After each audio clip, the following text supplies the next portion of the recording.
Hello മച്ചമാരെ, welcome back to Mallu explainer. മച്ചമാരെ, ഇന്നത്തെ കഥ പറയാൻ വേണ്ടി ഞാൻ വളരെ ത്രില്ലടിച്ചിരിക്കുകയാണ്. ഞാൻ അത്രക്കും എൻജോയ് ചെയ്തിട്ടാണ് ഈ ഒരു കഥ നിങ്ങളോട് പറയുന്നത് തന്നെ കേട്ടോ. കാരണം ഇൻവെസ്റ്റിഗേഷൻ സ്റ്റോറിയാണ്. കിടിലെന്ന് പറഞ്ഞാൽ അമ്മാതിരി കിടിലനൊരു ഇൻവെസ്റ്റിഗേഷൻ സ്റ്റോറി. കൊലപാതകം നടക്കുന്ന ആ ഒരു സ്ഥലം തന്നെ അത് തന്നെ കുറച്ച് ഡിഫറെന്റ് ആണ് കേട്ടോ. ഒരാൾ മരണപ്പെടുന്നത് അതൊരു ട്രെയിനിൽ വെച്ചാണ്. ഇങ്ങനെയൊരു കൊലപാതകം ആ ഒരു ട്രെയിനിൽ വെച്ച് നടക്കുന്ന അതേ സമയത്ത് തന്നെ മഞ്ഞുരുകി വീണ് ട്രെയിൻ ഒരു അപകടത്തിലാകുന്നുണ്ട്. ഇനി ആ മഞ്ഞ് മുഴുവൻ മാറ്റാതെ ട്രെയിൻ എവിടുന്ന് പോയില്ല. ആ സമയം കൊണ്ട് ആ ട്രെയിനിലുണ്ടായിരുന്ന ഒരു ഡിറ്റക്റ്റീവിന് ഈ ഒരു കേസ് തെളിയിക്കുകയും കൂടെ വേണം. കഥയെക്കുറിച്ച് ഞാൻ കൂടുതലായിട്ടൊന്നും പറയുന്നില്ല. നിങ്ങൾ എക്സ്പെക്ട് ചെയ്യാത്ത അൺഎക്സ്പെക്റ്റഡ് ആയിട്ടുള്ള ഒരു ക്ലൈമാക്സിലേക്കാണ് ഈ കഥ നിങ്ങളെ കൊണ്ടുപോവുക. റിയലി തീർച്ചയായിട്ടും നിങ്ങൾ ഒരിക്കലും വിചാരിക്കാത്ത ഒരു ക്ലൈമാക്സ്. ട്വിസ്റ്റ് എന്നൊക്കെ പറഞ്ഞാൽ കിട്ടിലൻ ട്വിസ്റ്റ്. ഒരുപാട് ഡീറ്റെയിലിംഗ് ഈ ഒരു സിനിമയിലുണ്ട്. അതുകൊണ്ട് തന്നെ നിങ്ങൾ നല്ല സൂക്ഷ്മതയോട് നല്ല ശ്രദ്ധയോട് കൂടിയിട്ട് ഈ ഒരു കഥ കേൾക്കണം കേട്ടോ. അപ്പൊ നമുക്ക് നേരെ ആ ഒരു കഥയിലേക്ക് പോവുകയല്ലേ, കഥയുടെ ഈ മായാ ലോകത്തിലേക്ക്. So again welcome back to Mallu explainer.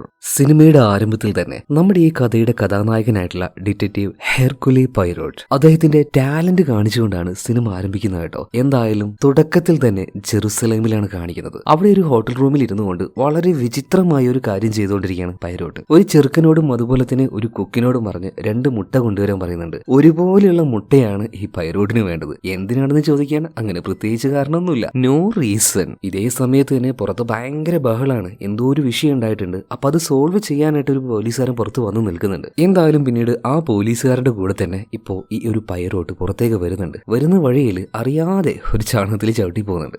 ഇതൊരിക്കലും അങ്ങനെ സംഭവിക്കാൻ പാടില്ല. ഒരു കാലം മാത്രമായിട്ട് ഈ ചാണകത്തിൽ ചവിട്ടുന്നത് അത് ഈക്വൽ ആയിട്ടുള്ള ഒരു അവസ്ഥയല്ല. ഒരുപോലെ തന്നെ ആയിക്കോട്ടെ എന്ന് പറഞ്ഞിട്ട് രണ്ടാമത്തെ കാലം ആ ഒരു ചാണകത്തിൽ എടുത്തു വെക്കുകയാണ്. അതായത് നോർമൽ ആയിട്ടുള്ള ഒരു മനുഷ്യനെ പോലെയേ അല്ല ചിന്തിക്കുകയും പ്രവർത്തിക്കുകയും ചെയ്യുക ഈ ഒരു പൈറോട്ട്. എന്തായാലും പിന്നീട് പ്രശ്നം നടക്കുന്ന ആ ആൾക്കൂട്ടത്തിലേക്ക് പൈറോട്ട് വരുന്നുണ്ട്. എന്താണ് കാര്യം എന്ന് വെച്ചാൽ ഈ ഒരു സ്ഥലം അത് 3 മതവിശ്വാസികൾക്ക് ഇമ്പോർട്ടന്റ് ആയിട്ടുള്ള ഒരു സ്ഥലമാണ്. ജൂതന്മാർക്ക്, ക്രിസ്ത്യാനികൾക്ക്, ഇസ്ലാമിന്. ആ 3 മതവിഭാഗവും അവിടെ കിടന്ന് ഭയങ്കരമായിട്ട് ബഹളം ഉണ്ടാക്കിക്കൊണ്ടിരിക്കുകയാണ്. അവരുടെ പുരോഹിതരും അവിടെ ഉണ്ട്. പ്രശ്നം എന്താന്ന് വെച്ചാൽ അവിടെയുള്ള ആ ഒരു ദേവാലയത്തിന്റെ ഉള്ളിൽ വെച്ച് വളരെ പുരാതനമായിട്ടുള്ള വളരെ വിലപിടിപ്പുള്ള എന്തോ ഒന്ന് കാണാതായിട്ടുണ്ട്. കുറച്ചു നേരം മുന്നെയാണ് ഇതുപോലെ ഈ 3 പുരോഹിതന്മാരും ഉള്ളിലേക്ക് കയറിപ്പോയത്. ഇതിൽ ആരോ ഒരാളാണ് അതെടുത്തതെന്ന് ആൾക്കാരെ അങ്ങോട്ടും ഇങ്ങോട്ടും പറഞ്ഞ് ഭയങ്കര ബഹളം ഉണ്ടാക്കിക്കൊണ്ടിരിക്കുകയാണ്. അങ്ങനെ ആ 3 ആളെയും നമ്മുടെ പൈറോട്ട് വിളിപ്പിക്കുന്നുണ്ട്.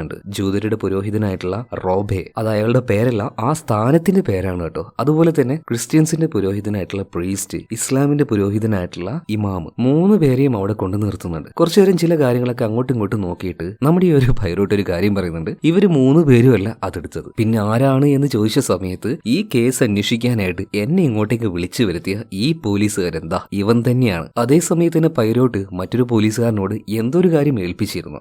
ആ കാര്യം ചെയ്തുകൊണ്ട് അയാൾ ഇങ്ങോട്ട് വരികയാണ്. കയ്യിലൊരു ബാഗ് ഉണ്ടായിരുന്നു. ആ ബാഗ് കിട്ടിയത് ഈ പോലീസുകാരന്റെ മുറിയിൽ വെച്ച് തന്നെയാണ്. കള്ളി വെളിച്ചത്തായി എന്ന് പറഞ്ഞപ്പോ അവിടെയുള്ള പോലീസുകാരുടെ ഹെഡാണ് ഇയാൾ അവിടെ നോടി രക്ഷപ്പെടാൻ നോക്കുന്നുണ്ടെങ്കിലും എല്ലാവരും കൂടെ കൈയോടെ ഇയാളെ പൊക്കുകയാണ്. ഇതെങ്ങനെയാണ് പൈറോട്ടിന് മനസ്സിലായതെന്ന് വെച്ചിട്ടുണ്ടെങ്കിൽ ആ മോഷണം നടന്ന ഹാളിൽ ഒരു ചിത്രത്തിൽ കുറച്ച് ഹൈറ്റിലായിട്ടാണ് ഈ സാധനം വെച്ചിരുന്നത്. അങ്ങോട്ടേക്ക് വലിഞ്ഞു കയറിയതിന്റെ ഒരു ഫുട് പ്രിന്റിന്റെ പാടുണ്ടായിരുന്നു. ഈ പുരോഹിതരെല്ലാം ധരിക്കുന്നത് വളരെ സോഫ്റ്റ് ആയിട്ടുള്ള ഷൂ ആണ്. എന്നാൽ അവിടെ ചവിട്ടിയിരിക്കുന്നത് നല്ല ഹാർഡായിട്ടുള്ള ഒരു ഷൂ കൊണ്ട് ചവിട്ടിയ പാടാണ്. പിന്നെ ചില കാര്യങ്ങളെയൊക്കെ അങ്ങോട്ടും ഇങ്ങോട്ടും കമ്പയർ ചെയ്തപ്പോൾ ആളെ കിട്ടുകയും ചെയ്തു. എന്തായാലും ആളെ കൈയോടെ പൊക്കി ഇവിടുന്ന് കൊണ്ടുപോയിട്ടുണ്ട്. ഇതിനുശേഷം ഇവിടുന്ന് നമ്മുടെ ഈ ഒരു പൈറോട്ടിന് നേരെ ലണ്ടനിലേക്ക് പോകണം. പക്ഷേ ലണ്ടനിലേക്ക് പോകുന്നതിന് മുന്നേ ഇസ്താംബുളിലേക്ക് പോകണം. കാരണം അവിടെയാണ് ലണ്ടനിലേക്ക് പോകേണ്ട ആ ഒരു ട്രെയിൻ ഉള്ളത്. ഇസ്താംബുളിലേക്ക് പോകാൻ പോകുന്നത് ചെറിയൊരു ബോട്ടിലാണ്. എന്തായാലും അങ്ങോട്ടേക്ക് പോകാൻ നിൽക്കുമ്പോൾ ഒരു പോലീസുകാരൻ വന്ന് ചോദിക്കുന്നുണ്ട്, അല്ല സാറേ, നിങ്ങൾക്ക് എങ്ങനെയാ ഇത് ഇത്ര പെട്ടെന്ന് മനസ്സിലായ? ഈ സമയത്ത് പൈറോട്ട് ഒരു കാര്യം പറയണം, സുഹൃത്തെ, എല്ലാവരും കാണുന്നത് പോലെയല്ല ഞാൻ ഈ ലോകത്തെ കാണുന്നത്. നിങ്ങൾക്ക് കാണാൻ കഴിയാത്ത പല കാര്യങ്ങളും എനിക്ക് കാണാൻ കഴിയും. അതൊരു തരത്തിൽ പറയുകയാണെങ്കിൽ ഒരു ശാപം കൂടിയാണ്. മാത്രമല്ല, എന്തിനാണ് ഈ പോലീസുകാരൻ ഈ മോഷണം ചെയ്തതെന്ന് നിങ്ങൾക്ക് മനസ്സിലായോ? ഇയാൾ തന്നെ മോഷ്ടിച്ച്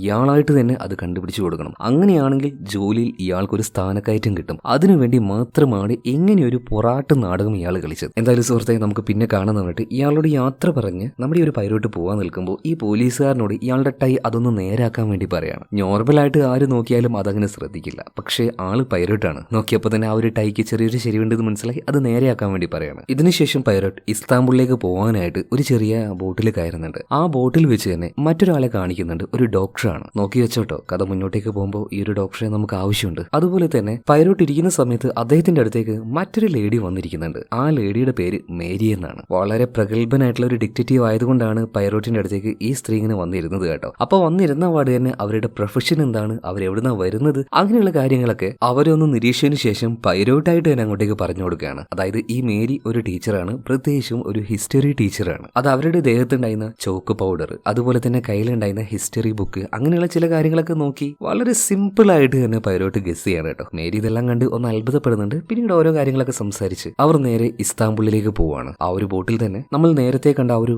ഡോക്ടറും ഉണ്ട് കേട്ടോ. അപ്പൊ ഈ ഒരു ഡോക്ടറും ഈ മേരിയും കൂടിയിട്ട് എന്തൊക്കെയോ ചില കാര്യങ്ങൾ സംസാരിക്കുന്നത് പൈലോട്ട് കാണുന്നുണ്ട്. കാണുന്ന വെച്ചാൽ അങ്ങോട്ട് പോയി കണ്ടതൊന്നുമല്ല, യാദൃശ്ചികമായിട്ട് കണ്ടതാണ്. അതായത് അവർ പറഞ്ഞ ഒരു കാര്യം യാദൃശ്ചികമായിട്ട് പൈലോട്ട് കേൾക്കുന്നുണ്ടായിരുന്നു. എന്തോ ഒരു കാര്യം ചെയ്യാൻ വേണ്ടിയിട്ട് പ്ലാൻ ചെയ്തതാണ്. എന്നാൽ മേരി പറയുന്നത് അതിപ്പോ ചെയ്യണ്ട, എല്ലാം കഴിയട്ടെ, അതിനുശേഷം എല്ലാം ക്ലിയർ ആയതിനു ശേഷം നമുക്ക് ചെയ്യാമെന്നാണ്. അതായത് ഈ മേരിയും അതുപോലെ തന്നെ ഡോക്ടറും രണ്ടുപേരും നേരത്തെ പരിചയമുള്ള ആൾക്കാരാണ്. എന്തോന്ന് ചെയ്യാനുള്ള ഒരു പദ്ധതിയും കൂടെ ഇവർക്ക് ഉണ്ടെന്ന് തോന്നുന്നു. എന്താണെന്നറിയില്ല. എന്തായാലും ഇതെല്ലാം കഴിഞ്ഞു ബോട്ട് നേരെ ഇപ്പോൾ ഇസ്താംബുളിലേക്ക് വന്നിട്ടുണ്ട്. അവിടെ ഭയങ്കര ഇഷ്ടമുള്ളൊരു കാര്യമുണ്ട് ഈ ഒരു പൈലോട്ടിന്, കുറെ അധികം ബ്രെഡുകൾ. അതുണ്ടാക്കുന്ന ആ ഒരു ബേക്കറിയുടെ കൂടുണ്ടല്ലോ, അങ്ങോട്ടേക്ക് പോയിട്ട് കുറെ നേരം അതെല്ലാം അദ്ദേഹം അങ്ങനെ നോക്കി നിൽക്കുകയാണ്. അതിന്റെ ആ ഒരു രുചി അല്ലെങ്കിൽ ആ ഒരു സ്മെല്ല് ഇതെല്ലാം ഭയങ്കര ഇഷ്ടമാണ് പൈലോട്ടിന്. ഇതും ആസ്വദിച്ച് അവിടെ അങ്ങനെ നിൽക്കുമ്പോഴാണ് അദ്ദേഹത്തിന്റെ പഴയൊരു സുഹൃത്ത് ബ്രോക്ക് അതിലൂടെ പോകുന്നത് കേട്ടോ. ബ്രോക്കിനെ കണ്ടപാട് തന്നെ അങ്ങോട്ടേക്ക് പൈലോട്ട് പോകുന്നുണ്ട്. രണ്ടുപേരും ആ ചങ്ങാത്തം പുതുക്കുകയാണ്. രണ്ടുപേരും നല്ല കട്ട ചങ്ങായിമാരാണ് കേട്ടോ. ഈ ഒരു സമയത്ത് പൈലറ്റ് ഒരു വൈൻ ഓഫർ ചെയ്യുന്നുണ്ട്. പക്ഷേ ബുക്കാണെങ്കിൽ നല്ല തിരക്കിലാണ്. ഇവിടുന്ന് പുറപ്പെടാൻ നിൽക്കുന്ന ഓറിയന്റ് എക്സ്പ്രസ് അതിന്റെ ഡയറക്ടറാണ് ഈ ഒരു ബുക്ക്. അപ്പൊ അധികം വൈകാതെ അങ്ങോട്ടേക്ക് പോകണം. എന്തായാലും ഇതിനെപ്പറ്റി ഇവർ സംസാരിച്ചുകൊണ്ടിരിക്കുമ്പോഴാണ് പൈലോട്ടിന്റെ അടുത്തേക്ക് ഒരു കത്തുമായിട്ട് ഒരാൾ വരുന്നത്. നോക്കുമ്പോൾ ലണ്ടനിൽ നിന്നാണ്. അവിടെ എന്തോ ഒരു മർഡർ സംഭവിച്ചിട്ടുണ്ട്. അപ്പൊ അതിന്റെ ഒരു മിസ്റ്ററി അത് കണ്ടുപിടിക്കാൻ വേണ്ടിയിട്ട് ലണ്ടനിലേക്ക് ക്ഷണിച്ചിരിക്കുകയാണ് ഇപ്പൊ പൈലോട്ടിനെ. എന്തായാലും സുഹൃത്തായിട്ടുള്ള ബോക്കിന്റെ ആ ഒരു ട്രെയിൻ പോകുന്നതും ലണ്ടനിലേക്ക് തന്നെയാണല്ലോ. അപ്പൊ അതിലൊരു സീറ്റ് കിട്ടുമെന്ന് ചോദിച്ചപ്പോൾ അതിനെന്താ, ഞാനല്ലേ അതിന്റെ ഡയറക്ടർ, നിങ്ങൾക്ക് വേണ്ടി ഉറപ്പായിട്ടും ഒരു സീറ്റ് ഞാൻ ഒപ്പിച്ചിരുന്നു പറയാണ്. ഇതിനുശേഷം നേരെ ഇസ്താംബുളിലെ ആ ഒരു റെയിൽവേ സ്റ്റേഷനിലേക്ക് പോകുന്നുണ്ട്. ഇന്ന് ഓറിയന്റ് എക്സ്പ്രസിൽ കയറാൻ വേണ്ടിയിട്ട് വരുന്ന ഒരുപാടധികം യാത്രക്കാരെ ആ റെയിൽവേ സ്റ്റേഷനിൽ വെച്ച് നമുക്ക് കാണിച്ചു തരുന്നുണ്ട് കേട്ടോ. ഓരോരുത്തരും വളരെ ഇമ്പോർട്ടന്റ് ആയിട്ടുള്ള ക്യാരക്ടേഴ്സ് ആണ്. കാർ ബിസിനസ്സുകാരനായിട്ടുള്ള മാർക്കസ്, ആള് ഭയങ്കര കൂളായിട്ടുള്ള ഒരാളാ തോന്നുന്നു. അതുപോലെ തന്നെ ഭയങ്കര ദേഷ്യക്കാരിയായിട്ടുള്ള ഒരു സ്ത്രീ കാണിക്കുകയാണ്. കയ്യിൽ എപ്പോഴും ഒരു ബൈബിൾ പോലെ ഒരു ബുക്ക് ഉണ്ട് കേട്ടോ. വായിക്കൊള്ളാത്തൊരു പേരായതുകൊണ്ട് അതിന്റെ ആ ഒരു പേര് ഷോർട്ട് ഫോം ആക്കിയിട്ട് നമുക്ക് എസ്തർ എന്ന് പറയാം. ഇതിനുശേഷം വളരെ റിച്ച് ആയിട്ടുള്ള ഒരു ബിസിനസ്സുകാരനെ കാണിക്കുകയാണ്, റാഷറ്റ് എന്ന് പറഞ്ഞാൽ ഭയങ്കര പരുക്കനായിട്ടുള്ള ഒരു മനുഷ്യനാണ് കേട്ടോ. ഈ റാഷറ്റിന്റെ കൂടെ തന്നെ ഇയാളുടെ എല്ലാ കാര്യങ്ങളും നോക്കാനായിട്ട് കുറച്ച് പ്രായമായിട്ടുള്ള ഒരാളുണ്ട്. ഒരു തരത്തിൽ പറയുകയാണെങ്കിൽ ഒരു സെർവന്റ്, മാസ്റ്റർമാൻ എന്നാണ് ഇയാളുടെ പേര്. അയാളുടെ കൂടെ തന്നെ ആ നിൽക്കുന്ന ആളെ കണ്ടോ, അയാളുടെ പേര് മെക്യൂൻ എന്നാണ്. മെക്യൂൻ ആണ് ഈ റാഷറ്റിന്റെ, അതായത് ബിസിനസ്സുകാരനായിട്ടുള്ള റാഷത്തിന്റെ കണക്കപ്പുള്ള. ഇതിനുശേഷം പിന്നെ കാണിക്കുന്നത് ഒരു രാജകുമാരനെയാണ്, പ്രിൻസ് ആൻഡ്രേ. ഒരു വിചിത്രമായിട്ടുള്ള ക്യാരക്ടർ ആട്ടോ ഇയാൾക്ക്. ഭയങ്കര ദേഷ്യം എന്ന് പറഞ്ഞാൽ ഭയങ്കര ദേഷ്യക്കാരനാണ്. അപ്പൊ ഇയാളുടെ ഫോട്ടോ എടുക്കാനായിട്ട് ഒരു പേപ്പറാസി അങ്ങോട്ടേക്ക് വന്ന സമയത്തുണ്ടല്ലോ, എന്താ പറയാ, എയറിലിട്ട് അടിക്കാന്ന് പറയുന്നില്ല, അതുപോലെ ഇട്ട് അടിക്കാണ്. ചൊറിയുന്ന എന്തോ ഒരു വർത്താനം പറഞ്ഞു. അതുകൊണ്ടാണ് കലിപ്പ് എന്ന് പറഞ്ഞാൽ മാരക കലിപ്പ്. ആ കലിപ്പിൽ നിൽക്കുമ്പോഴാണ് അദ്ദേഹത്തിന്റെ ഭാര്യ അങ്ങോട്ടേക്ക് വന്നിട്ട് ഈ ഒരു ആൻഡ്രിയെ വിളിക്കുന്നത്. ഭാര്യയുടെ വിളി കേട്ടപാട് തന്നെ ഇയാൾ ഭയങ്കര കൂളാവുകയാണ്. കാരണം പ്രിൻസ് ആൻഡ്രിക്ക് ഭാര്യ അത്രയും കാര്യമാണ്. കുറച്ച് കഴിഞ്ഞപ്പോൾ റെയിൽവേ സ്റ്റേഷനിലേക്ക് നമ്മുടെ പൈലറ്റും വന്നിട്ടുണ്ട്. അതുപോലെ തന്നെ കൂടെ തന്നെ ബോക്കും ഉണ്ട്. അപ്പൊ അവിടെ ഉണ്ടായിരുന്ന കണ്ടക്ടറുടെ പേര് മിഷേൽ എന്നാണ്. മിഷേൽ എത്രയും പെട്ടെന്ന് തന്നെ എന്റെ സുഹൃത്തിന് ഒരു ബോഗി റെഡിയാക്കണം എന്ന് പറയണം. അതായത് ഒരു ചെറിയ കമ്പാർട്ട്മെന്റ്. ഓക്കെ സാറേ, മൂന്നാമത്തെ കമ്പാർട്ട്മെന്റ് നമുക്കൊന്ന് നോക്കാന്ന് പറഞ്ഞിട്ട് നേരെ ഇപ്പൊ അങ്ങോട്ടേക്ക് ചെല്ലുകയാണ്. അങ്ങനെ ആ ഒരു ട്രെയിനിൽ കയറുന്ന സമയത്ത് തന്നെ പൈലറ്റ് മറ്റൊരു ലേഡിയെ പരിചയപ്പെടുന്നുണ്ട് കേട്ടോ. ഒരു വെകിളിത്തരമുള്ള ഒരു ലേഡിയാണ്. വെകിളിത്തരം എന്ന് വെച്ചാൽ എന്താ അറിയില്ലേ, വെറുതെ ഒരു കാര്യമില്ലാതെ ആൾക്കാരെ വന്ന് ഡിസ്റ്റർബ് ചെയ്യുക, അല്ലെങ്കിൽ അവരോട് വളവളവളാന്ന് സംസാരിക്കുക, അങ്ങനെയുള്ള ഒരു ലേഡി, മിസ്സിസ് ഹബ്ബാർഡ്. ഇതാണ് അവരുടെ ആ ഒരു പേര്. പേരുകളൊക്കെ നിങ്ങൾ നല്ല വ്യക്തമായിട്ട് ഓർത്തിരിക്കണം കേട്ടോ. എന്തായാലും നമ്മുടെ പൈലോട്ട് ഈ ഒരു ലേഡിയിൽ നിന്ന് നൈസായിട്ട് ഊരി മാറുകയാണ്. കാരണം ഈ ഹബ്ബാർഡ് അവരെ കുറിച്ച് അവർ തന്നെ ചുമ്മാ വളവളാന്ന് പറയുന്നുണ്ട്. എന്റെ ജോലി എന്ന് വെച്ചാൽ ഓരോ നാട്ടിലേക്ക് പോവുക, ഓരോ കെട്ടിയന്മാരെ കണ്ടെത്തുക, അവരുടെ കൂടെ കുറച്ചു കാലം അങ്ങനെ അടിച്ചു പൊളിച്ച് ജീവിക്കുക, അങ്ങനെയുള്ള ഭയങ്കര ഒരു വ്യത്യസ്തമായ ക്യാരക്ടറാണ് ഈ മിസ്സിസ് ഹബ്ബാർഡ്. എന്തായാലും നൈസായിട്ട് അവരിൽ നിന്ന് ഒഴിവായിട്ട് പൈലോട്ട് അദ്ദേഹത്തിന് കിട്ടിയ ആ ഒരു കമ്പാർട്ട്മെന്റിലേക്ക് ചെല്ലുന്നുണ്ട് കേട്ടോ. അവിടെ തന്നെയാണ് നമ്മൾ നേരത്തെ കണ്ട ഒരു ബിസിനസ്സുകാരനുണ്ടല്ലോ, റാഷറ്റ്, അയാളുടെ കണക്കപ്പള്ളി ആയിട്ടുള്ള മിസ്റ്റർ മാക്യൂന് ഉള്ളത്. അതിന്റെ തൊട്ടപ്പുറത്തെ കമ്പാർട്ട്മെന്റിൽ തന്നെയാണ് റാഷറ്റ് നിൽക്കുന്നത്. അങ്ങോട്ടേക്ക് ഇപ്പൊ റാഷറ്റ് വരുന്നുണ്ട്. കൂടെ തന്നെ സഹായി ആയിട്ടുള്ള മാസ്റ്റർമാൻ എന്ന് പറഞ്ഞ ആ ഒരു വൃദ്ധനും വരുന്നുണ്ട്. അപ്പൊ ഇന്നത്തെ സെയിലിന്റെ ആ ഒരു റെസിപ്റ്റും കാര്യങ്ങളൊക്കെ എത്രയും പെട്ടെന്ന് തന്നെ കണക്കപ്പള്ളി ആയിട്ടുള്ള മക്യൂനോട് വേഗം കൊണ്ടുവരാൻ വേണ്ടി പറയുന്ന ഈ മാസ്റ്റർമാനോട് റാഷറ്റ് പറയാണ്. മാത്രമല്ല ഈ ഒരു കമ്പാർട്ട്മെന്റിലേക്ക് കയറുന്ന സമയത്ത് തന്നെ ഇയാളുടെ കണ്ണാടിയിൽ ഇയാളുടെ മുഖം കണ്ട് ഇയാൾ തന്നെ ഒന്ന് ഞെട്ടുകയാണ്. അതുപോലെ റാഷറ്റിന്റെ കയ്യിൽ ഒരു ഗണ്ണും ഉണ്ട് കേട്ടോ. എന്തുകൊണ്ടാണ് ഇയാൾക്ക് ഈ ഒരു ഭയം എന്നൊന്നും അറിയില്ല. ഇവരെ കൂടാതെ വേറെയും ചില ആൾക്കാരൊക്കെ ഈ ഒരു കമ്പാർട്ട്മെന്റിലേക്ക് വന്ന് കയറുന്നുണ്ട്. എന്തായാലും ഇതിനുശേഷം ഇസ്താംബുളിൽ നിന്നും ആ ഒരു ട്രെയിൻ പുറപ്പെടുകയാണ്. ആഹാ, ആവിയും പറത്തിക്കൊണ്ട് ആ ട്രെയിൻ പോകുന്ന കാഴ്ച അത് തന്നെ എന്തൊരു ഭംഗിയാണല്ലേ. എന്തായാലും ട്രെയിൻ പതിയെ മുന്നോട്ടേക്ക് പോവാണ്. മാത്രമല്ല ആ ഒരു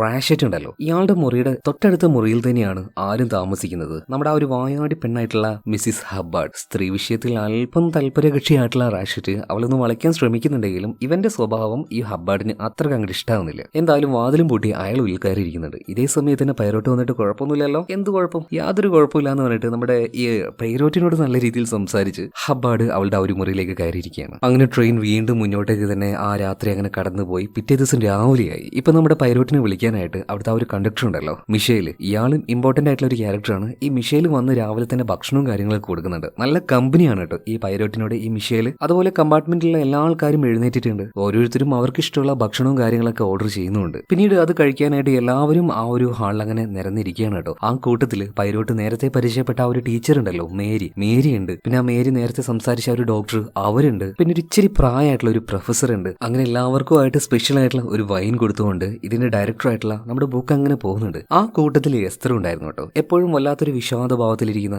അവൾ കുഴിച്ചു കൊടുക്കാൻ നിൽക്കുമ്പോൾ എനിക്കിതൊന്നും വേണ്ടെന്ന് പറഞ്ഞിട്ട് കുറച്ച് മോശമായിട്ട് പെരുമാറുകയാണ്. ആയിക്കോട്ടെ, വേണ്ടെങ്കിൽ വേണ്ടെന്ന് പറഞ്ഞിട്ട് ബുക്ക് നൈസായിട്ട് അവിടെ നിന്ന് ഒഴിവാണ്. ഈ ഒരു സമയത്ത് ഭക്ഷണം കഴിക്കാനായിട്ട് അങ്ങോട്ടേക്ക് പൈലോട്ടും വരുന്നുണ്ട്. പൈലോട്ട് നേരെ ഈ ഒരു ബുക്ക് ഇരിക്കുന്ന അവന്റെ ആ ഒരു ടേബിളിലേക്കാണ് പോകാൻ നിൽക്കുന്നത്. ആ സമയത്ത് അവിടെ ഇരിക്കുന്നുണ്ടായിരുന്ന ആ ഒരു റാഷറ്റ് ഉണ്ടല്ലോ, റാഷറ്റ് പൈലോട്ടിനോട് ഇവിടെ ഇരുന്നോ, നമുക്ക് ഒരുമിച്ചിരുന്ന് ഭക്ഷണം കഴിക്കാന്നൊക്കെ പറയുന്നുണ്ടെങ്കിലും വേണ്ട, എന്റെ സുഹൃത്ത് അവിടെ ഉണ്ട്, അവരെന്നെ കാത്തിരിക്കാന്ന് പറഞ്ഞിട്ട് അവിടെ പോയിരിക്കുകയാണ് ഇപ്പോൾ ഈ ഒരു പൈലോട്ട്. അങ്ങനെ രണ്ടുപേരും ഓരോ കാര്യങ്ങളൊക്കെ അങ്ങോട്ട് സംസാരിച്ചിരിക്കുമ്പോൾ ഇവരുടെ തൊട്ടപ്പുറത്തായിട്ട് തന്നെ കുറച്ച് പ്രായമായിട്ടുള്ള ഒരു ലേഡിയും അവരുടെ സെർവന്റും തൊട്ടടുത്തുണ്ട്. ഈ ഒരു സ്ത്രീ പ്രായമായിട്ടുള്ള സ്ത്രീ ആണെങ്കിലും സൂപ്പർ റിച്ച് ആയിട്ടുള്ള ആളാണ്. അത് ഈ ബുക്ക് പറയുന്നുണ്ട് കേട്ടോ. പണത്തിന് വേണ്ടി ഞാനൊരു സ്ത്രീയെ കല്യാണം കഴിക്കുകയാണെങ്കിൽ പ്രായം പോലും നോക്കാതെ ഞാൻ ഇവരെ കല്യാണം കഴിക്കും. അവരുടെ പേര് പ്രിൻസസ് ഡ്രാഗോമിറാഫ്. അവരുടെ തൊട്ടടുത്ത് തന്നെ വിശ്വസ്തയായിട്ടുള്ള ആ ഒരു സെർവന്റ് ഉണ്ട് കേട്ടോ. എന്തായാലും എല്ലാവരും ഇങ്ങനെ ഭക്ഷണം കഴിച്ചുകൊണ്ടിരിക്കുന്ന സമയത്ത് പെട്ടെന്ന് ആ ഒരു പ്രൊഫസർ ഉണ്ടല്ലോ, ഇയാൾ എഴുന്നേറ്റ് പറയാണ്, എന്റെ ടേബിൾ ഒന്നും മാറ്റി തരാൻ പറ്റുമോ? കാരണം എന്റെ കൂടെ ഇരിക്കുന്ന ആള് അയാളൊരു ആഫ്രിക്കൻ വംശജനാണ്. എനിക്കെന്തോ അയാളുടെ കൂടെ ഇരുന്ന് ഭക്ഷണം കഴിക്കാൻ താല്പര്യമില്ല പറയാം. ഇത് കേട്ടപാട് തൊട്ടപ്പുറത്തെ ടേബിളിൽ ഉണ്ടായിരുന്ന നമ്മുടെ മേരിക്ക് ഭയങ്കരമായിട്ട് ദേഷ്യം വരുന്നുണ്ട്. നിങ്ങൾ എന്ത് തോന്നിയവാസായി പറയുന്നത്? മനുഷ്യന്റെ നിറത്തിന്റെയും വംശത്തിന്റെയും പേരിൽ ഇങ്ങനെ വേർതിരിക്കുന്നത് വളരെ മോശമായിട്ടുള്ള കാര്യം എന്നൊക്കെ പറഞ്ഞിട്ട് മേരി അയാളോട് ചെറുതായിട്ടൊന്ന് ചൂടായിട്ട് അവിടെ നിന്ന് പോകുന്നുണ്ട്. എന്തായാലും ചെറിയൊരു സീൻ അവിടെ ഉണ്ടായിട്ടുണ്ട്. എല്ലാവരും അത് ശ്രദ്ധിക്കുകയാണ്. കൂട്ടത്തിൽ നമ്മുടെ പൈലോട്ടും അത് ശ്രദ്ധിക്കുന്നുണ്ട്. അങ്ങനെ ഭക്ഷണം എല്ലാം കഴിച്ചു കഴിഞ്ഞ് എല്ലാവരും പോയിട്ടുണ്ട്. ഇപ്പൊ അവിടെ പ്രത്യേകിച്ച് ആരുമില്ല.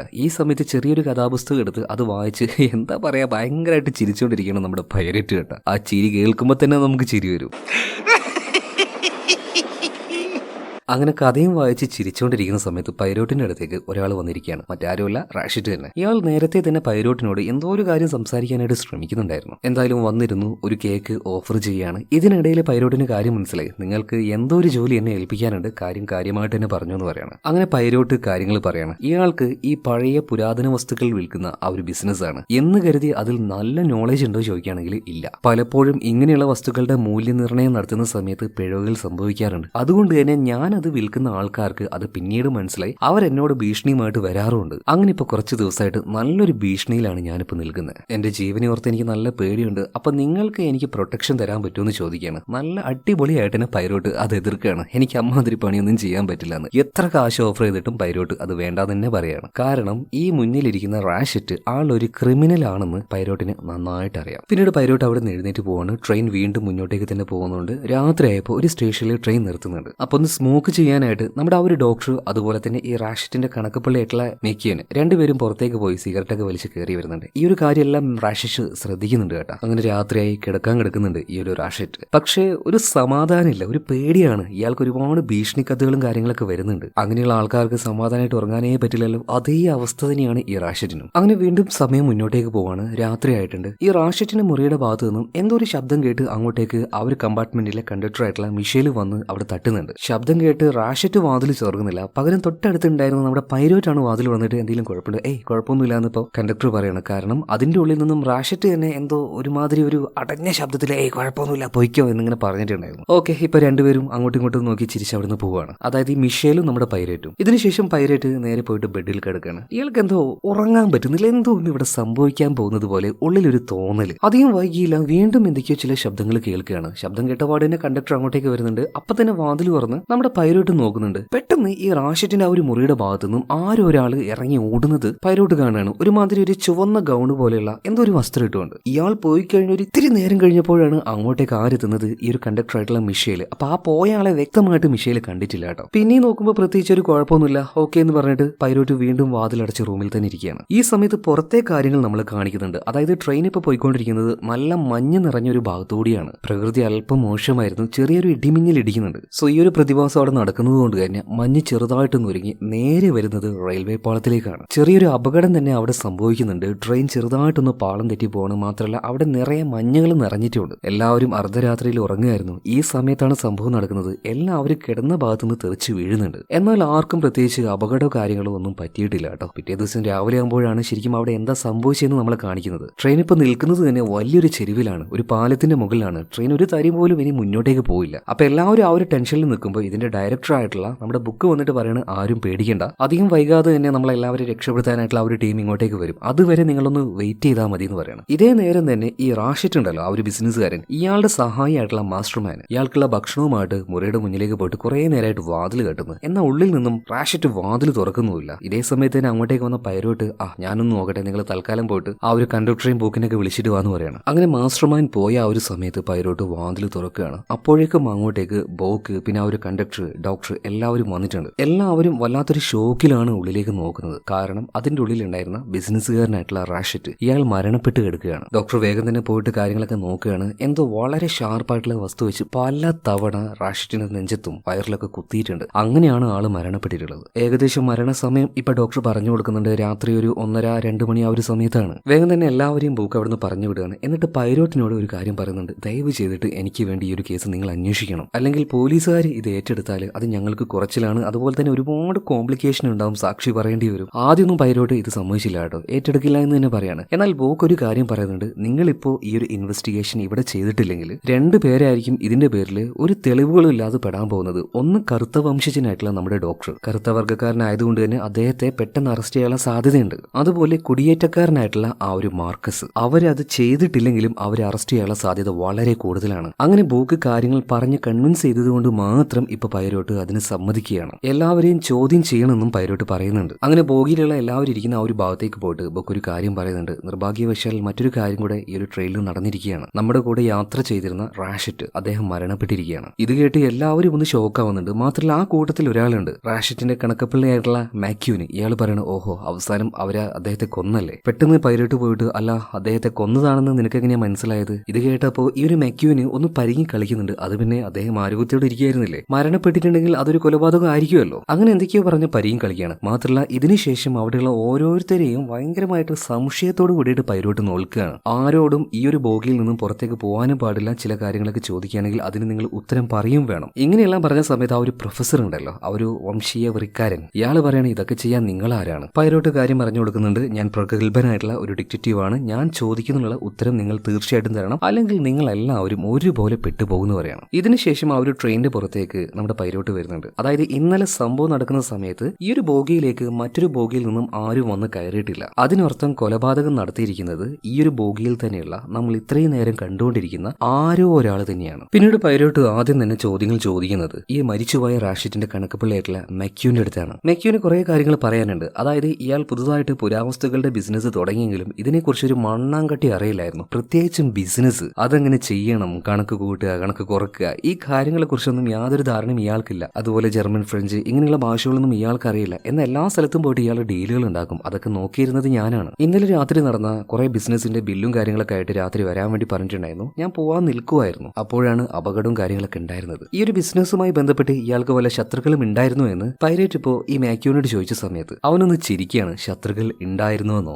എത്ര എണ്ണം! ഈ ഒരു കച്ചവടം തുടങ്ങിയ പിന്നെ ഒരുപാട് ശത്രുക്കൾ ഇയാൾ ഉണ്ടാക്കിയെടുത്തിട്ടുണ്ട്. ഇടയ്ക്കിടയ്ക്ക് ഭീഷണി കത്തുകളും വരാറുണ്ട്. അതിൽ ചിലതൊക്കെ എന്റെ കയ്യിലുണ്ട്. മാക്യൂൻ ഇപ്പോൾ അതിലൊരു 2-3 എടുത്ത് കാണിച്ചു കൊടുക്കുകയാണ്. അതെല്ലാം നോക്കിയിട്ട് ഇപ്പൊ പൈലോട്ട് മാക്യൂനോട് ഒരു കാര്യം ചോദിക്കുന്നുണ്ട്. നിങ്ങൾക്ക് ആരെങ്കിലും സംശയമുണ്ടോ? മാക്യൂൻ ഒന്ന് ആലോചിച്ചതിന് ശേഷം, എനിക്ക് ആ ഒരു മാർക്കസിനെ, അയാളെ സംശയമുണ്ട്. കുടിയേറ്റക്കാരനായിട്ടുള്ള അവരൊക്കെ ഭയങ്കരമായിട്ടുള്ള ക്രിമിനൽസ് ആണ്. അത് നോക്കിയിട്ടാണോ നീ അയാളെ ഒരു കൊലപാതകയാണെന്ന് പറയുന്നത്? അതൊക്കെ മോശമല്ലെന്ന് ചോദിക്കുമ്പോൾ ഇപ്പൊ മാക്യൂൻ പറയാണ്, അത് പിന്നെ അവരുടെയൊക്കെ ബാക്ക്ഗ്രൗണ്ട്, അവരുടെ ഹിസ്റ്ററി അങ്ങനെയാണല്ലോ. എന്തായാലും നീ പൊയ്ക്കെന്ന് പറഞ്ഞിട്ട് ഇപ്പൊ പൈലോട്ട് ഈ ഒരു മാക്യൂന് പറഞ്ഞു വിടുകയാണ്. ഇതിനുശേഷം കൊലപാതകം നടന്ന കമ്പാർട്ട്മെന്റിന്റെ ഉള്ളിലേക്ക് ഇവർ രണ്ടുപേരും പോയി നോക്കുമ്പോൾ ചില തെളിവുകളൊക്കെ കിട്ടുന്നുണ്ട്. അതായത് 12 തവണയാണ് ഈ ഒരു റാഷിറ്റിന്റെ നെഞ്ചിലേക്കും വയറ്റത്തേക്കും എല്ലാം കുത്തിയിരിക്കുന്നത്. മാത്രമല്ല അവിടെ ഉണ്ടായിരുന്ന ഒരു ചെറിയൊരു വാച്ച് ഉണ്ട്. ആ വാച്ച് അത് ബ്രേക്ക് ആയിരിക്കുകയാണ്. അതിലെ സമയം 1:15 എന്നാ. അപ്പൊ അതിനർത്ഥം 1:15 ഈ ഒരു ആക്രമണം ഉണ്ടായിരിക്കുന്നത്. എന്തായാലും ഇവിടുത്തെ കാര്യങ്ങൾ നിരീക്ഷിക്കുന്ന പൈലോട്ടിന് വളരെ വിചിത്രമായിട്ട് തോന്നിയ കാര്യങ്ങൾ എന്താണെന്ന് വെച്ചിട്ടുണ്ടെങ്കിൽ, ഈ 12 തവണ കുത്തിയല്ലോ, അതിൽ ചില മുറിവുകൾ നല്ല ആഴത്തിലാണ്, ചിലതാണെങ്കിൽ ഒരുമാതിരി ഭ്രാന്ത് പിടിച്ച് കുത്തിയതുപോലെയാണ്. ഇതെന്താണ് കില്ലർ ഇങ്ങനെ ചെയ്തതെന്ന് പൈലോട്ടിന് മനസ്സിലാവുന്നില്ല. കാരണം ഒരു കില്ലർ ഒരു കൊലപാതകം ചെയ്യുകയാണെങ്കിൽ അതിനൊരു പാറ്റേൺ ഉണ്ടാവും. പക്ഷേ ഇതെന്തോ 2 കുത്ത് നല്ല രീതിയിൽ, അതുപോലെ തന്നെ ബാക്കിയുള്ളത് അറഞ്ചും മുറഞ്ചും. പിന്നെ അവിടെ വെച്ച് ഒരു തുവാല കിട്ടുന്നുണ്ട്. ആ തുവാലയിൽ എച്ച് എന്ന ലെറ്റർ ഉണ്ടായിരുന്നു. മാത്രമല്ല ഭയങ്കര എക്സ്പെൻസീവ് ആയിട്ടുള്ള ഒരു തുവാലയാണത്. പിന്നെ സിഗരറ്റ് എല്ലാം വലിക്കാൻ ഉപയോഗിക്കുന്ന ആ ഒരു പൈപ്പ്, അങ്ങനത്തെ ഒന്നും അവിടെ ഉണ്ടായിരുന്നു. പിന്നെ എന്തോ ഒരു പേപ്പറിന്റെ കഷ്ണം, അത് ഏകദേശം കത്തി നശിച്ച അവസ്ഥയിലായിരുന്നു. അതിന്റെ ഒരു കുറച്ച് ഭാഗമുണ്ട്. ഈ സമയത്താണ് പുറത്ത് ഇവിടുത്തെ ആ ഒരു ട്രെയിനിന്റെ ചുറ്റുള്ള ഭാഗങ്ങളൊക്കെ ക്ലിയർ ആക്കിയിട്ട് അതിന് ഹെൽപ്പ് ചെയ്യാനായിട്ട് ഒരു ടീം ഇങ്ങോട്ടേക്ക് വന്നത്. സോ വേഗം തന്നെ അവരുടെ അടുത്തേക്ക് നമ്മുടെ പൈലറ്റ് ആ ഒരു ചെറിയ കഷ്ണം പേപ്പറുമായിട്ട് ചെല്ലുകയാണ്. അവരുടെ കയ്യിലുണ്ടായിരുന്ന ഈ സ്റ്റൗവിന്റെ എന്തോ ഒരു അടുപ്പുണ്ട്. അതിന്റെ മുകളിലേക്ക് ഈ ഒരു പേപ്പർ വെച്ചിട്ട് അവ്യക്തമായി കിടക്കുന്ന അതിലെ അക്ഷരങ്ങൾ വ്യക്തമായിട്ട് തന്നെ ഇപ്പൊ പൈലറ്റ് എടുക്കുകയാണ്. അപ്പൊ ആ ഒരു അക്ഷരങ്ങൾ കൂട്ടി വായിച്ചപ്പോൾ, അല്ലെങ്കിൽ അത് വേഗം തന്നെ ഡയറിയിലേക്ക് പൈലറ്റ് എഴുതി വെക്കുന്നുണ്ട്. ആ ഒരു കത്ത് എന്ന് വെച്ചാൽ റാഷറ്റിന് വന്ന ഒരു ഭീഷണി കത്തായിരുന്നു. അതിലെങ്ങനെ എഴുതിയിരിക്കുന്നത്, നിന്റെ കയ്യിൽ രക്തം പുരണ്ടത് കൊണ്ട് തന്നെ നീ മരണപ്പെടുമെന്ന്. നിരന്തരം ഇങ്ങനെയുള്ള കത്തുകൾ റാഷറ്റിന് വന്നിട്ടുണ്ട്. സോ അതുകൊണ്ടാണ് ഇയാൾ എപ്പോഴും വല്ലാത്തൊരു ഭയത്തിൽ ജീവിച്ചിരുന്നത്. അതുപോലെ പൈലറ്റിന് മറ്റൊരു കാര്യം കൂടെ മനസ്സിലായിട്ടുണ്ട്. ഈ റാഷറ്റിന് മറ്റൊരു പേര് കൂടിയുണ്ട്, കാസിറ്റി. ഈ കാസിറ്റി എന്ന പേര് ഞാൻ മറ്റൊരു കേസിന്റെ സമയത്താണ് കേട്ടിരിക്കുന്നത്. അതേതാണെന്ന് ഈ ബോക്ക് ചോദിച്ചപ്പോൾ നീ കേട്ടിട്ടില്ല, ഫേമസ് ആയിട്ടുള്ള ആംസ്ട്രോങ് കേസ്. അതിനെക്കുറിച്ച് വ്യക്തമായി ധാരണയില്ലാത്ത ബോക്കിന് പൈലറ്റ് കാര്യങ്ങൾ പറഞ്ഞു കൊടുക്കുകയാണ്. 2 വർഷങ്ങൾക്ക് മുന്നേ വളരെ ഫേമസ് ആയിട്ടുള്ള ഒരു ഫാമിലി ആയിരുന്നു ആംസ്ട്രോങ് ഫാമിലി. ആ ഫാമിലിയിലെ കേണൽ ജോൺ ആംസ്ട്രോങ്, അദ്ദേഹത്തിന്റെ ഭാര്യ സോണിയ, അവർക്കൊരു മകളുണ്ടായിരുന്നു ഡെയ്സി. വളരെ സന്തോഷത്തിലായിരുന്നു ആ ഒരു കുടുംബം മുന്നോട്ടേക്ക് പോയത്. ആ സമയത്താണ് ഇവരുടെ മകളായിട്ടുള്ള ഡെയ്സിയെ ഒരാൾ തട്ടിക്കൊണ്ടുപോകുന്നത്. കാസറ്റി എന്നാണ് അയാളുടെ പേര്. മകളെ വിട്ടുകൊടുക്കണമെങ്കിൽ വലിയൊരു തുക തന്നെ വേണമെന്ന് ആ ഒരു കാസറ്റി പറഞ്ഞിട്ടുണ്ടായിരുന്നു. പിന്നീട് കാശ് അറേഞ്ച് ചെയ്ത് അത് കൊടുത്തെങ്കിലും ഈ കാസറ്റി എന്ന് പറഞ്ഞ ആള് ഡെയ്സിയെ ജീവനോടെ ഇവർക്ക് തിരിച്ചു കൊടുത്തില്ല. അവളെ കൊന്നു കളഞ്ഞായിരുന്നു. ആ കാസറ്റി അത് മറ്റാരുമല്ല, ഇപ്പൊ നമ്മുടെ ഈ ഒരു ട്രെയിനിൽ മരണപ്പെട്ട് കിടക്കുന്ന റാഷറ്റാണ്. ഡെയ്സിയുടെ മരണം ഇവരെ അറിഞ്ഞ് ഗർഭിണിയായിട്ടുള്ള അവളുടെ അമ്മയായിട്ടുള്ള സോണിയ പെട്ടെന്ന് തന്നെ ആകെ തളർന്നു വീണായിരുന്നു. അവൾ ആ ഒരു സമയത്ത് ഗർഭിണി ആയതുകൊണ്ട് തന്നെ ശരീരം വീക്ക് ആയതുകൊണ്ട് ആ ഒരു ഗർഭം അലസി പോവുകയും ചെയ്തു. അതുപോലെ തന്നെ കൂടെ അവർ മരണപ്പെട്ടു പോവുകയും ചെയ്തു. ഇതൊക്കെ എങ്ങനെയാണ് പൈലറ്റ് നിങ്ങൾ അറിഞ്ഞെന്ന് ബോക്ക് ചോദിച്ചപ്പോൾ അദ്ദേഹം തന്നെയാണ് എനിക്ക് കത്തയച്ച് അങ്ങോട്ടേക്ക് വരാൻ പറഞ്ഞത്. മറ്റാരുമല്ല, കേണൽ ജോൺ ആംസ്ട്രോങ് തന്നെ. എന്നാൽ ആ ഒരു കത്ത് എന്റെ കയ്യിൽ കിട്ടാനായിട്ട് വൈകിപ്പോയി. കത്ത് കിട്ടിയപ്പോഴേക്കും സ്വയം വെടിവെച്ച് കേണൽ ജോൺ മരണപ്പെട്ടിട്ടുണ്ടായിരുന്നു. അതുകൊണ്ട് പാതി കത്തിയ ആ ഒരു കത്തില് അതിൽ എഴുതിയിരിക്കുന്നത് ഡെയ്സി എന്ന ആ ഒരു പെൺകുട്ടിയുടെ രക്തം നിന്റെ കയ്യിലായിട്ടുണ്ട്, അതുകൊണ്ട് നീ മരണപ്പെടുക എന്നാണ്. ഏകദേശം ഗസ് ചെയ്ത ആ ഒരു കാര്യം റാഷറ്റ് അതിൽ എഴുതി വെക്കുന്നുണ്ട്. ഈ സമയത്ത് അങ്ങോട്ടേക്ക് മിഷേൽ വരികയാണ്. മിഷേൽ വന്ന പാടിനെ പൈലറ്റിന് പറയാണ്, സാറേ നിങ്ങൾ എത്രയും പെട്ടെന്ന് തന്നെ അങ്ങോട്ടേക്ക് വരണം, കാരണം മിസ്സിസ് അബാഡ് അവിടെ കിടന്ന് ഭയങ്കരമായിട്ട് ബഹളം ഉണ്ടാക്കിക്കൊണ്ടിരിക്കുകയാണ്, എന്തോ ഒരു കാര്യം അവർക്ക് പറയാനുണ്ട് എന്ന് പറഞ്ഞിട്ട് നേരെ മിസ്സിസ് അബാഡിന്റെ അടുത്തേക്ക് പൈലറ്റും അതുപോലെ തന്നെ ബോക്കും ചെല്ലുന്നുണ്ട്. ഇപ്പൊ ഭയങ്കര സങ്കടത്തിലും അതുപോലെ തന്നെ ആ ഒരു പേടിയിലും ഈ ഒരു മിസ്സിസ് അബാഡ് സംസാരിക്കുകയാണ്. ശരിയാണ്, ഞാനൊരു വായാടിയാണ്, കഥയും ബോധവും ഇല്ലാത്ത ആളാണ്, എന്റെ പെരുമാറ്റത്തിൽ അങ്ങനെ തോന്നും, പക്ഷെ ഞാൻ പറയുന്ന കാര്യം നിങ്ങളൊന്ന് വിശ്വസിക്കുക. നിങ്ങൾ പറയുന്ന ആ ഒരു കൊലപാതകി ഇന്നലെ എന്റെ കമ്പാർട്ട്മെന്റിന്റെ തൊട്ടടുത്തുണ്ടായിരുന്നു, എനിക്കത് മനസ്സിലായിട്ടുണ്ട്. അയാൾ എങ്ങനെ എന്റെ ആ ഒരു കമ്പാർട്ട്മെന്റിന്റെ ഉള്ളിലേക്ക് വന്നിട്ടുണ്ട്. എനിക്ക് അവിടെ വെച്ച് ഒരു സാധനം കിട്ടിയിട്ടുണ്ട്. അയാൾ ഇട്ടിരുന്ന ആ ഒരു ഡ്രസ്സിന്റെ ബട്ടൺസ് എന്ന് പറഞ്ഞിട്ട് അതിപ്പോ മിസ്സിസ് അബാഡ് കാണിച്ചു കൊടുക്കുന്നുണ്ട്. അപ്പൊ ആ ഒരു ബട്ടൺസ് കണ്ട പാട് തന്നെ ഈ ഒരു ട്രെയിനിന്റെ ഡയറക്ടർ ആയിട്ടുള്ള ബോക്കിന് കാര്യം മനസ്സിലായി. അതായത് ഇവിടെ ജോലി ചെയ്യുന്ന ഏതോ ഒരു കണ്ടക്ടർ, അയാളുടെ ബട്ടൺസ് ആണത്. ഇപ്പൊ ഇവര് രണ്ടുപേരും നേരെ നോക്കുക ആരായിരിക്കും, മിഷേലിനായിരിക്കും. മിഷേൽ ആകെ പേടിച്ചിട്ട് പറയാണ്, എന്റെ ഒരു ബട്ടൺസ് നഷ്ടമായിട്ടില്ല, എല്ലായിടത്തും തന്നെ ഉണ്ട്. എന്തായാലും നമുക്കിത് അന്വേഷിക്കാം. അതിനു മുന്നേ വേറൊരാളോട് ചില കാര്യങ്ങൾ ചോദിക്കാണ്ട് പറഞ്ഞിട്ട് പൈലറ്റ് ഇപ്പൊ വിളിപ്പിക്കുന്നത് റാഷറ്റിന്റെ എല്ലാ കാര്യങ്ങളും നോക്കിയിരുന്ന ആ ഒരു പ്രായമായിട്ടുള്ള ആളുണ്ടല്ലോ, മാസ്റ്റർമാൻ, അദ്ദേഹത്തെ വിളിപ്പിച്ച് കാര്യങ്ങൾ ചോദിക്കാൻ തുടങ്ങുകയാണ്. ഇന്നലെ രാത്രി ചില ബില്ലുകൾ ആവശ്യപ്പെട്ടതുകൊണ്ട് തന്നെ ആ ബില്ലുകളുമായിട്ട് ഞാൻ അദ്ദേഹത്തിന്റെ അടുത്തേക്ക് ചെന്നായിരുന്നു. ആ സമയത്തും അദ്ദേഹത്തിന് ചില ബ്ലാക്ക് മെയിൽ ചെയ്തിട്ടുള്ള കത്തുകൾ വന്നിട്ടുണ്ടായിരുന്നു. അദ്ദേഹത്തിന് നല്ല പേടിയുണ്ടായിരുന്നു. പിന്നീട് വല്ലാത്തൊരു ടെൻഷൻ ഉണ്ടായതുകൊണ്ട് തന്നെ അദ്ദേഹം എന്നോടൊരു കാപ്പി ചോദിച്ചായിരുന്നു. അത് ഞാൻ കൊടുത്തിട്ടുണ്ടായിരുന്നു. അപ്പൊ ആ ഒരു കാപ്പിയിൽ നിങ്ങൾ എന്തെങ്കിലും ചേർത്തായിരുന്നു എന്ന് പൈലറ്റ് ചോദിക്കുകയാണ്. ഈ മാസ്റ്റർമാൻ ആകെ വേർത്ത് പോകുന്നുണ്ട്. നിങ്ങൾ എന്തൊക്കെയാ ഈ പറയുന്നത് എന്ന രീതിയിൽ ഇയാളെ നോക്കുകയാണ് ഇപ്പോൾ. അല്ല, ഞാൻ ചോദിച്ചതന്നേ ഉള്ളൂ. ഈ സമയത്ത് മാസ്റ്റർമാൻ പറയാണ്, എനിക്കറിയില്ല, ഇനിയിപ്പോ ചായ തന്ന ആള് അതിലെന്തെങ്കിലും ചേർത്തിട്ടുണ്ടോ ഇല്ലയോ എന്നുള്ളത് എനിക്കറിയില്ല. ശരി മാസ്റ്റർമാൻ, നിങ്ങൾ പോയിക്കെന്ന് പറഞ്ഞിട്ട് പൈലറ്റ് ഇപ്പൊ ഇയാളെയും പറഞ്ഞേക്കാണ്. ഇതിനുശേഷം ഓരോരുത്തരെയായിട്ട് വിളിപ്പിക്കുന്നുണ്ട്, ഓരോ കാര്യങ്ങളായിട്ട് ചോദിക്കുന്നുണ്ട്. അത്യാവശ്യം റിലീജിയസ് ആയിട്ട് ജീവിക്കുന്ന ആ ഒരു എസ്തർ ഉണ്ടല്ലോ,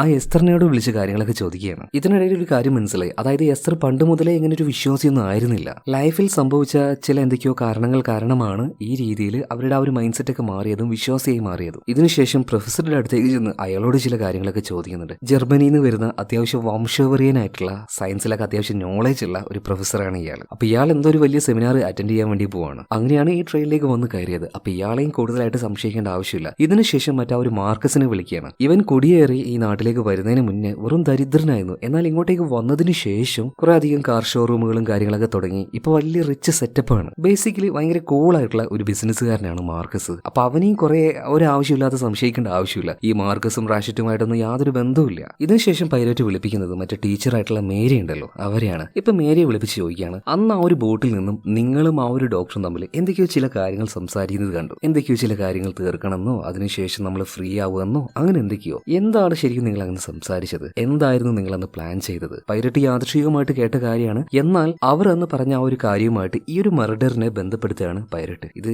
ഇപ്പൊ ഈ ഒരു മേരിക്ക് മനസ്സിലായി, ഓക്കെ ഞങ്ങൾ അങ്ങനെ പറഞ്ഞൊരു കാര്യം, പക്ഷെ അങ്ങനെ പറഞ്ഞു എന്ന് കരുതിയിട്ട് ഈ ഒരു കൊലപാതകത്തിലേക്ക് ഞങ്ങളെ വലിച്ചെടുക്കാൻ നോക്കുകയാണ് നിങ്ങൾ. ഇതൊന്നും ശരിയായ ഒരു രീതിയല്ല. ഇതും പറഞ്ഞ് മേരി അവിടുന്ന് പോകുന്നുണ്ട്. ഇതിനുശേഷം പൈലറ്റ് ചോദ്യങ്ങൾ ചോദിക്കാൻ വേണ്ടി പോകുന്നത് ആ ഒരു പ്രിൻസസ് ഡ്രാഗോ മിറാഫിന്റെ അടുത്തേക്കാണ്.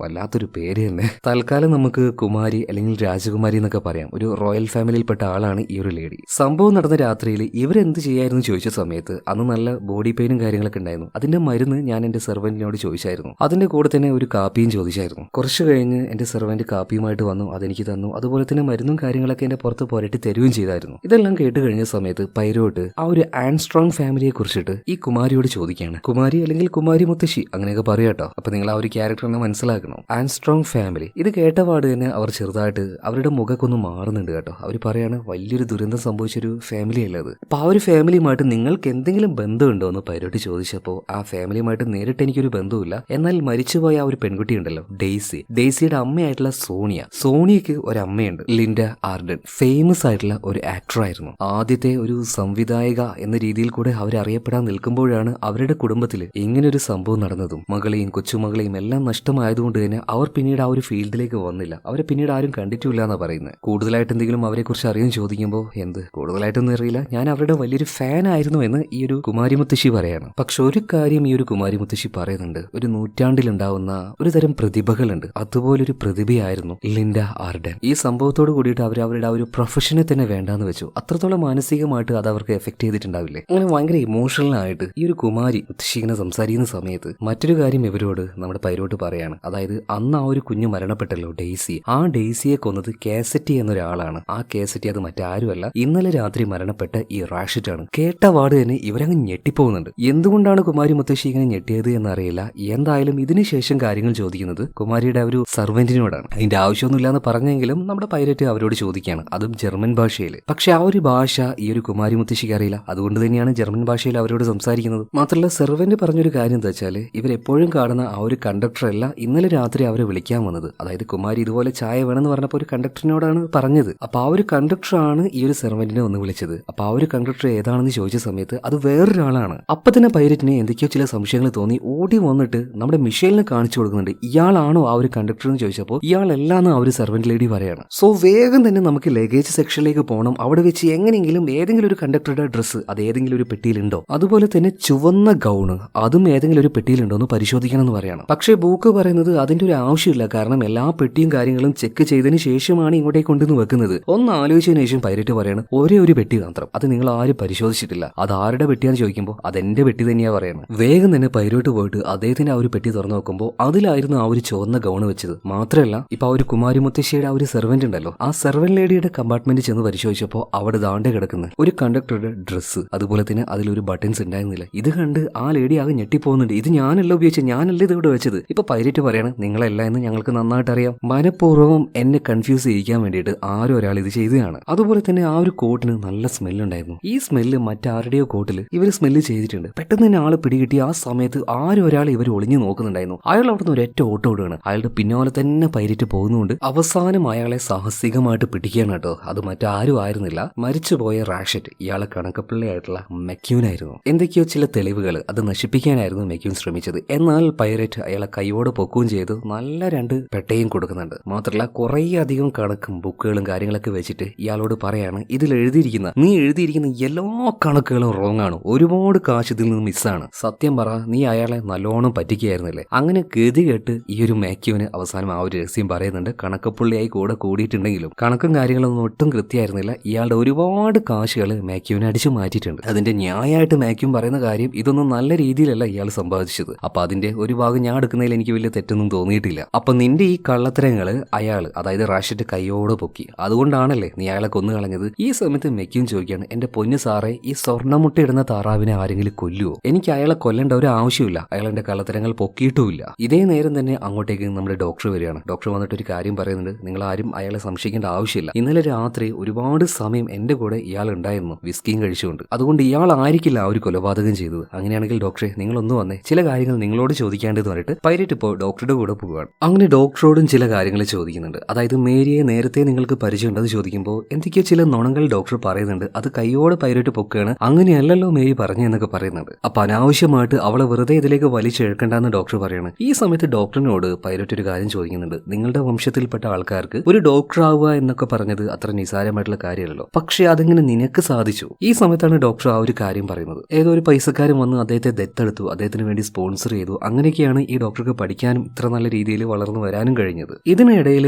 ആൻസ്ട്രോങ്ങിനെ കുറിച്ച് ചോദിക്കുകയാണ്, ആൻസ്ട്രോങ് ഫാമിലിയെ കുറിച്ച്. അവരെ കുറിച്ച് അറിയാൻ ചോദിക്കുമ്പോൾ ഡോക്ടർക്ക് അവരെ കുറിച്ച് അറിയില്ല എന്നാണ് പറഞ്ഞത്. ഇതിനുശേഷം വീണ്ടും പൈലോട്ട് നേരെ ചോദ്യം ചോദിക്കാൻ ചെല്ലുന്നത് മറ്റാരുടെ അടുത്തേക്കല്ല, റാഷറ്റിന്റെ കണക്കപ്പള്ളിയായിട്ടുള്ള മെക്യൂന്റെ അടുത്തേക്കാണ്. കാരണം അവൻ ഈ കൊലപാതകം ചെയ്യാൻ മറ്റൊരു കാരണം കൂടെയുണ്ട്. അതെന്താണെന്ന് പൈലോട്ട് കണ്ടുപിടിച്ചിട്ടുണ്ട്. ശരിക്കും ഈ ഒരു മാക്വീൻ ഒരു വക്കീലായിരുന്നു. വക്കീലാവാൻ പഠിച്ചിട്ടുണ്ടെങ്കിലും ആ ഒരു ജോലി അവൻ ചെയ്തിട്ടൊന്നുമില്ല. ഇതിന് കാരണം അവന്റെ അച്ഛനും ഇതുപോലെ പ്രഗത്ഭനായ ഒരു വക്കീലായിരുന്നു. അവന്റെ അച്ഛന്റെ ആഗ്രഹപ്രകാരമാണ് മാക്വീൻ ഇതുപോലെ വക്കീലാകാൻ വേണ്ടി പഠിച്ചത്. അവന്റെ അച്ഛന്റെ ലൈഫിൽ വലിയൊരു ദുരന്തം സംഭവിച്ചിട്ടുണ്ട്. അതെന്താണെന്നും ഈ മാക്യൂനോട് പൈലറ്റ് തന്നെ പറഞ്ഞു കൊടുക്കുകയാണ്. ആംസ്ട്രോങ് കേസ്, ആ ഒരു കേസിൽ അന്ന് പബ്ലിക് പ്രോസിക്യൂട്ടർ ആയിട്ട് അല്ലെങ്കിൽ ഒരു വക്കീലായിട്ട് ഉണ്ടായിരുന്നത് നിന്റെ അച്ഛനായിരുന്നു. നിന്റെ അച്ഛൻ ഒരു ഫ്രഞ്ചുകാരിയായിട്ടുള്ള ഒരു പെൺകുട്ടിയെ അറസ്റ്റ് ചെയ്യാനായിട്ട് നല്ല സമ്മർദ്ദം ഉണ്ടായിരുന്നു. അന്ന് ശരിക്കും അവിടെ എന്താ സംഭവിച്ചത്, അതിനെക്കുറിച്ച് വ്യക്തമായിട്ട് നിനക്കൊന്ന് പറയാൻ പറ്റുമെന്ന് ചോദിക്കുമ്പോൾ മാക്യൂൻ പറയാണ്, ശരിയാണ് നിങ്ങൾ പറഞ്ഞതൊക്കെ. അന്നത്തെ ആ ഒരു കേസിൽ ഒരു ഫ്രഞ്ചുകാരിയായിട്ടുള്ള ഒരു പാവം സ്ത്രീ ഉണ്ടായിരുന്നു, സൂസൻ. ആ സൂസനെ ആ കേസിൽ പ്രതിയാക്കാനായിട്ട് നല്ല സമ്മർദ്ദം എന്റെ അച്ഛൻ ഉണ്ടായിരുന്നു. മറ്റൊരു നിവൃത്തി ഇല്ലാത്തത് കൊണ്ട് തന്നെ ആ ഒരു കുഞ്ഞിനെ, അതായത് ഡെയ്സിയെ കൊന്ന ആ ഒരു കേസിൽ